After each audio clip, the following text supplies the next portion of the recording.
Já parou para pensar o motivo da Sakura ser um personagem tão interessante e gostável? Creio eu que talvez.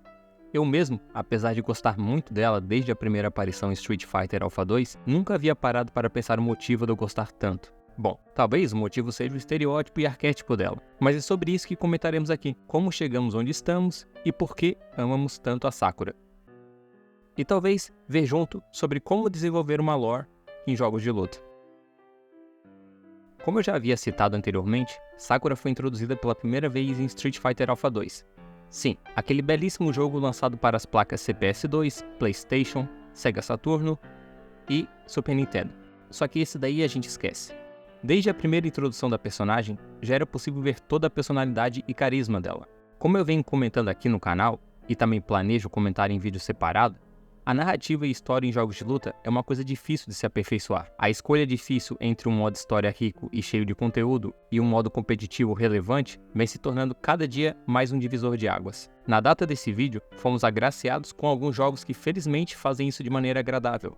Street Fighter 6 conseguiu, explorando os personagens com uma interação mais íntima, onde nós nos colocamos como amigo deles. E tudo isso sem perder o aspecto competitivo do jogo. Já por outro lado, Tekken 8, Mortal Kombat e que Deus o tenha, o KOF 15 tem as suas histórias muito baseadas em filme interativo, com exceção de KOF 15, onde nem isso conseguiu direito. Mas enfim, como explorar os personagens em um gênero tão difícil? Não temos uma campanha de mundo aberto, não temos algo linear, apenas soco e soco. Então, é aí que entra a narrativa não convencional. Como eu venho explicando em alguns vídeos sobre composição e cinematografia, etc., uma história não é contada apenas por roteiros montados em cenas. A personalidade de um personagem é capturada no momento e desenvolvida durante a cena. Em jogos de luta, já que estamos falando de Alpha 2, em Alpha 2, explorar narrativa e desenvolver personagens foi um passo difícil. Então cá estamos. O que podemos tirar de Street Fighter Alpha 2? Fora a beleza inestimável do jogo, é legal deixar com uma ênfase gigante como as animações desse jogo são lindas, cenários e tudo. Mas eu não estou elogiando em vão, já que é nesses pequenos aspectos que eles podem explorar os personagens. Perceba como a Sakura chega nas lutas. Ela chega atrasada. Mas como eles mostram isso, é onde está a magia. E é por aí que começamos a criar a personalidade dela. Junte o fato dela sempre estar atrasada para as lutas com os diálogos após as lutas. Junte isso com a roupa, então entendemos que ela é uma estudante, um arquétipo, assim como a ideia da criação previu. A personagem foi criada pelo ilustrador Akira Yasuda. E Yasuda foi chamado para trabalhar em Street Fighter Alpha 2 durante o início da produção. E diferente do primeiro jogo, foi colocado uma meta que a Capcom queria que os personagens fossem maneiro.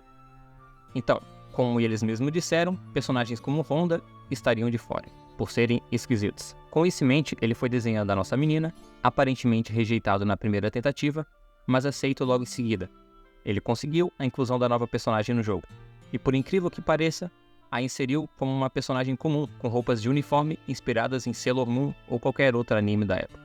Essas roupas são algo que contrasta muito em cima de outros personagens, onde esses são estilosos demais. E cara, ainda bem que são. O design de Ryu e de Ken nesse jogo é algo sublime, e toma uma das melhores artes de Ken de todos os tempos. Óbvio que eles nunca se separariam no futuro, né? Uma vez criada a personagem, podemos entrar na história dela, aquele básico mesmo. Sakura é uma estudante comum no Japão, energética e amigável. Ela começou a lutar justamente por ver Ryu lutando enquanto ela estava indo para o colégio.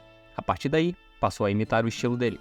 E aí, tem outra coisa que podemos ver sendo explorada nela. Se for reparar nos golpes dela, apesar deles serem básicos do arquétipo Shoto, eles estão mais próximos dos golpes de Ryu do que de Ken. Eles poderiam só inserir qualquer golpe de personagem Shoto e estaria tudo bem. Mas não, essa é uma forma de desenvolver a personagem e mostrar isso em gameplay. Ela também tomou liberdade para modificar o que ela via, já que nunca foi treinada por Ryu, então era tudo que ela tinha. No fim de Street Fighter Alpha 2, eu meio que me confundo no que pensar sobre a personagem. O que me leva a cogitar que uma das coisas especiais na Sakura é como ela vê Ryu. É praticamente como nós vemos, uma admiração.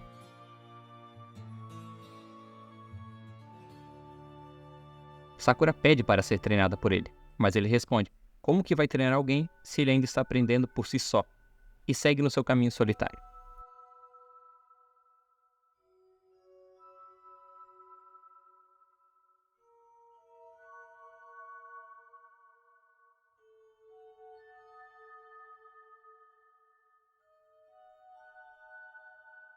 Talvez seja essa a colocação que temos com a personagem que mantém ela especial em nossas memórias. Mas vamos seguindo em frente na série.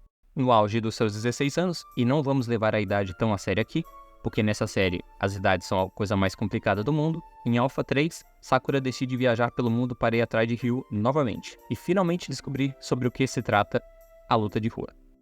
No meio do caminho, ela enfrenta Honda, e veja como a narrativa dos jogos de luta eram limitadas. Abordar a lore durante as lutas, claro que é uma maneira válida, contanto que trabalhe em conjunto com outras formas. Jogos de luta normalmente se limitam, e eu digo normalmente, a uma competição, seja ela o Mortal Kombat ou o King of Iron Fist em Tekken. Isso serve para dar abertura às lutas, já que são jogos de luta afinal. Mas por que não utilizar de outras estruturas para montar a história? Enfim, Honda diz que também está atrás de uma pessoa que usa uma bandana, assim como a de Sakura. E no fim de Alpha 3, conseguimos enfrentar Bison, só para sermos derrotados e salvos pelo Ryu. Street Fighter 4. Aqui, Ryu finalmente enfrenta ela de novo. Após essa luta, só conseguimos ver mais da personagem no fim, em uma cena animada que, meu Deus do céu, é uma coisa triste, mas pelo menos consegue explorar melhor a personagem, utilizando da cinematografia para tentar explorar com mais vigor as expressões, etc. Diferente das imagens estáticas. Aqui, conseguimos ver como Sakura cresceu. É uma personagem identificável. É uma estudante que está tentando aprender ainda. Sakura é nosso espelho no jogo, como se fosse um personagem de RPG mesmo. Talvez não funcione dessa maneira para todo mundo, mas eu, como admiro muito Ryu e a sua forma de agir, me vejo muito ao lado de Sakura. E talvez seja aí que os caminhos se confundem mesmo, entre esses dois personagens. E chegamos na última aparição dela até então, Street Fighter V. Provavelmente a maior evolução da personagem na série, e o que me deixa muito interessado em ver como ela estará em Street Fighter VI. Aqui, finalmente vemos Sakura crescendo, definitivamente. Não só no design e nem na personalidade, mas também no combate. É engraçado pensar que a maior evolução em histórias individuais viriam logo em Street Fighter V, o que na maior parte da sua vida não ligou para conteúdo offline. Mas cá está. O tempo e os erros da Capcom curaram ele. E hoje é um jogo completinho. Modo história completinho e histórias individuais. Claro que o modo história é aquele que ainda não curto tanto, é filme, luta e luta e luta, mas é melhor que nada. O design da personagem foi algo mudado. Depois de várias tentativas e erros, Nakayama preferiu seguir um design mais profissional, já influenciando no que a personagem seria, marcando uma evolução na mesma. Porém, mantendo o que é único dela e de Ryu, a bandana. Essa mesma bandana que mantém o laço deles, algo muito importante na história dela. Mas todo o restante da roupa marca uma evolução. Agora, o que mais me deixa feliz é como os golpes que um dia eram apenas cópia se tornaram únicos dela.